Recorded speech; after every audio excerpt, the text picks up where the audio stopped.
You didn't find this by accident. Stories like these find the ones who are already half awake. The dreamers, the watchers, the almost witches.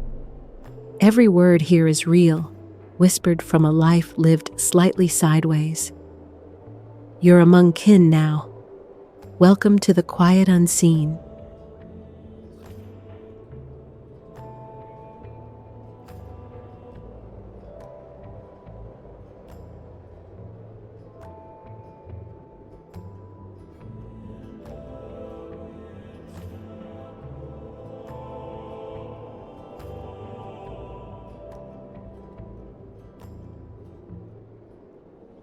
Why did this little witch choose to call herself a free witch? Being in a lifelong inner struggle for personal freedom and 3 years of actual war in her home country, freedom feels like the only thing truly worth fighting for and living for.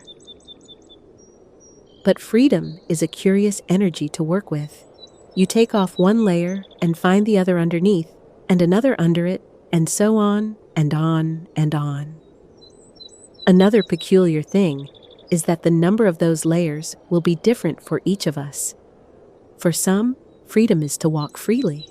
For others, freedom is to be among the wealthiest people in the world. She suspects that there are 8 billion types of freedom on this planet, and even those are changing for each person during their life stages, during the process of winning one freedom and craving for the other. However, the witch can sense that there are at least 2 main levels of freedom. One of the physical external world, and another one is one's internal freedom. The first one is obvious. It's when a human being is not restricted in his or her basic needs, when she or him able to provide for themselves, when they able to develop their external life as they please to do, when they participate in the building of their community freely, when they vote to choose their country leader, when they have the opportunity to get an education they want, medical care, or just surround themselves with fancy little objects they consider beautiful, important, or essential for their well-being. But she felt that inner freedom is where the curious, magical things happen. She's sure that everything starts from within, that inner freedom is the source of everything that will appear in the external world of the individual. Why does she think so? Because it happened in her life many times. Because she saw how our own restrictions and attachments to objects or people can ruin our lives, can degrade people. Surely you saw it too.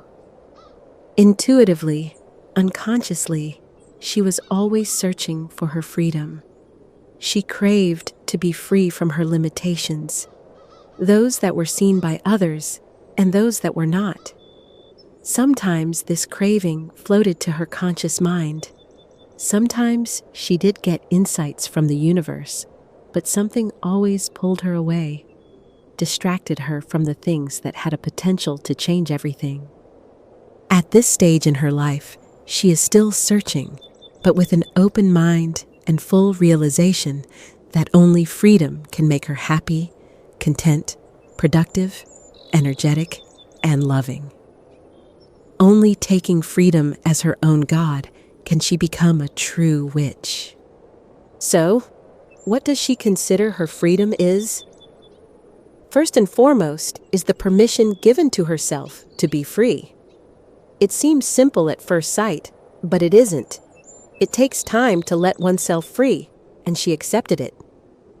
It takes effort to take off the shackles that were put on us hundreds, if not thousands of years since the beginning of time.